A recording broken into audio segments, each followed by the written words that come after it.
understood that this is the color of warning symbols. Chrome yellow is the choice for do not cross police barricades, for warning signs, and for anything you need to see before it runs over you. There's no question it's the right choice for this C5. Warning, this is the fastest car we have ever tested, because this is John Lingenfelter's Stage 2 Twin Turbo. Would you believe 223 miles per hour? Believe it.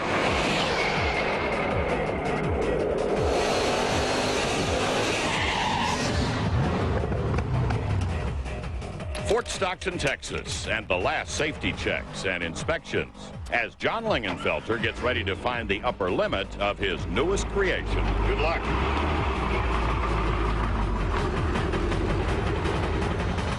This is Bridgestone's 7-mile test track with long enough straightaways to get a top speed number on Lingenfelter's Stage 2 twin-turbo Corvette as soon as he finishes warming the tires.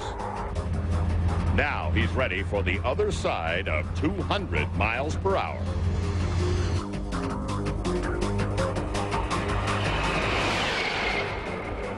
$225.1 miles per hour, the fastest speed ever clocked by the car and driver radar gun for a street car. That's the first street car I've ever seen out here that I've ever seen in 25 years of testing that genuinely looked scary fast. I was backing up. I was getting out of the way.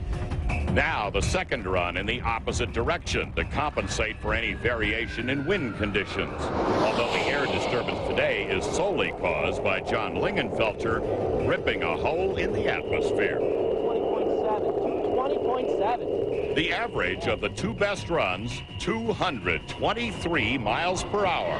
The fastest street ride to ever go down in the record books.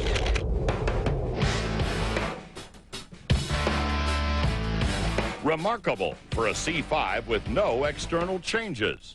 On the outside, there is nothing to see except John's small graphics on the hood and doors, and the large exhaust tips exiting and back. And there's nothing out of the ordinary inside. It's stock C5 for the interior with the 6-speed ready for your right hand. And there's not a lot to see under the hood, just the carbon fiber engine covers. But they are covering the good stuff. The biggest thing in Stage 2 is we do a lot of things for reliability. It's forged steel crankshafts, billet steel rods, forged aluminum pistons. We lower the compression ratio to accommodate more boost. Fully poured the cylinder heads. Different valve springs, different camshafts. Then there are the two intercooled Garrett turbos hidden low in the fenders and getting air through the functional front intakes, blowing 8 pounds of boost when they come into full scream at 3,500 RPM. Even with thoroughly heated drag slicks running just 16 pounds of air, that creates a traction problem on a hot day in Bowling Green. The biggest problem is it's got a tremendous amount of torque, and the engine makes 640 foot-pounds of torque, and you pull second gear and the turbos are spooled up, and it's all there. And on a hot day like this, it's really tough to get all that to the ground. John's getting mid-11-second time, short shifting out of second gear to try to get traction, but that's not the number he wants. Get an idea what you're looking for. You always have a number in mind. Oh, yeah. Where are we trying to go? In the high 10s. That's fast. That's quick. But it's not coming easily.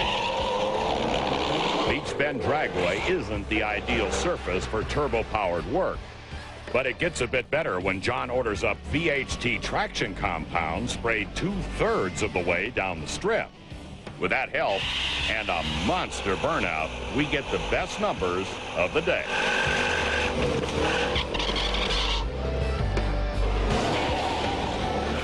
That's 3.5 seconds to 60, 7 seconds to 100, and 11.09 in the quarter at 133 miles per hour. Still 4/10 slower than John's best, but the kind of acceleration that sells his cars. Most of our customers, I'd say 99% of them are 0 to 120. They just want to get to 0 to 120 as fast as they possibly can. That is when they're not tooling around with all the good manners of a stock Corvette.